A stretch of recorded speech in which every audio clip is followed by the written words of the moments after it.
চাঁদপুরে জুমার নামাজ শেষে মসজিদে খতিবকে কুপিয়ে জখম করা হয়েছে। শুক্রবার চাঁদপুর সদর উপজেলার প্রফেসর পাড়া মোল্লাবাড়ি জামে মসজিদে এই ঘটনা ঘটে।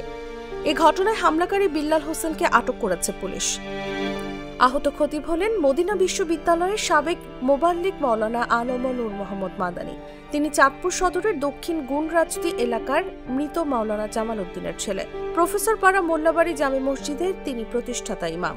তিনি বর্তমানে চাঁদপুর সরকারি জেনারেল হাসপাতালে চিকিৎসাধীন। আটক বিল্লাল হোসেন চাঁদপুর শহরের বকুলতলা এলাকার মৃত আয়ুব আলীর ছেলে। তিনি কাঁচামালের ব্যবসায়ী। আহত খতিবের ছেলে আফনান তাকি বলেন, তিনি জানতে পেরেছেন নবী করিমের সাল্লাল্লাহু আলাইহি ওয়াসাল্লাম কোনো এক বিষয় নিয়ে বিল্লাল হোসেন জুমার নামাজ শেষে সরাসরি মসজিদে ঢুকে তার বাবাকে ধারালো অস্ত্র দিয়ে আঘাত করেন। মূলত কি কারণে ওই ব্যক্তি এত বড় দুর্ঘটনা ঘটিয়েছেন বুঝতে পারছেন না।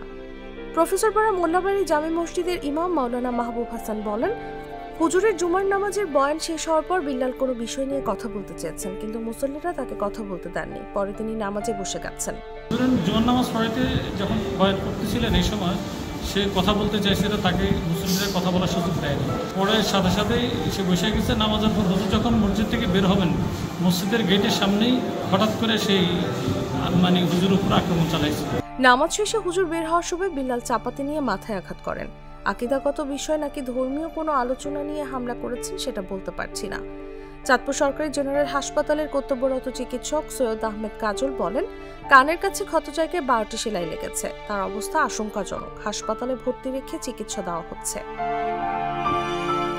এ বিষয়ে চাঁদপুর সদর মডেল থানার ভারপ্রাপ্ত কর্মকর্তা মোহাম্মদ বাহার মিয়া জানান, হামলার ঘটনায় বিল্লালকে আটক করা হয়েছে। এ বিষয়ে মসজিদ কমিটির পক্ষ থেকে মামলা প্রক্রিয়াধীন।